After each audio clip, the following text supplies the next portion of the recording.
আহলুল্লাহদের সোহবত থেকে বঞ্চিত ব্যক্তি শেষ পর্যন্ত গোটা পৃথিবীর সমস্ত লক্ষ লক্ষ উলামায়ে কেরামের বিরোধিতা করে, সম্পূর্ণ বিরোধিতা করে, অল্প কিছু জেনারেল মানুষকে নিয়ে দাওয়াতের নামে, তাবলীগের নামে গোটা পৃথিবীর ফিতনার এই দ্বার উন্মোচন করেছে।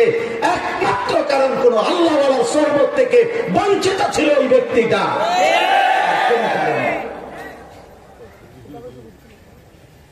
কারো সান্নিধ্য নেয় নাই, নিজের পণ্ডিতি, নিজের মাতবরি, এই সব কিছু প্রয়োগ করতে গিয়ে আজ লক্ষ লক্ষ উলামায়ে কেরামের কাছে সে এবং তার অনুসারীরা ঘৃণিত, ঘৃণিত, ঘৃণিত, তারা ঘৃণিত।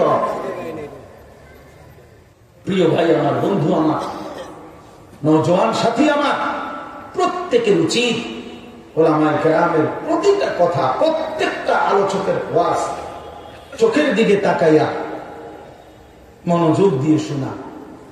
নজরের সাংঘাতিক বরকত ভাই আমার, চোখের সাংঘাতিক বরকত। সমস্ত যুগ যুগ ধরে বুজুর্গরা উলামায়ে কেরাম আল্লাহর প্রিয় বান্দাগণ বলে আসছে যে দিন হোতা হে বুজুর্গোं की নজর সে पैदा।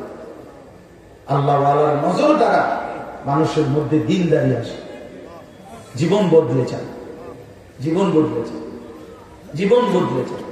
কোন আল্লাহ ওয়ালার নজর পড়লে জিন্দেগি বদলে।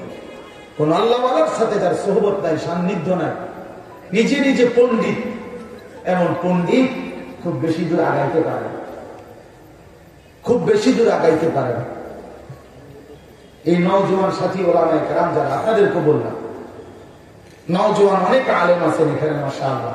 আপনাদের কাছে অনুরোধ, এক ছোট ভাই অনুরোধ করলাম, নিজে নিজে মোবাইল আর নিজে নিজে নিজের বুদ্ধিতে ইসলামের কাজ করলেও আগাইতে পারতেন না।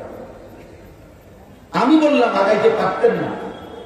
কোন আল্লাহ ওয়ালা হক্কানি রব্বানি মুত্তাকি কোন আরিফের সোহবতে থেকে দ্বীনের কাজ করেন, তাইলে ইনশাআল্লাহ আগাইতে পারবেন। আর নাই তো একটা সময় উলামায়ে কেরাম থেকে, আহলুল্লাহদের সোহবত থেকে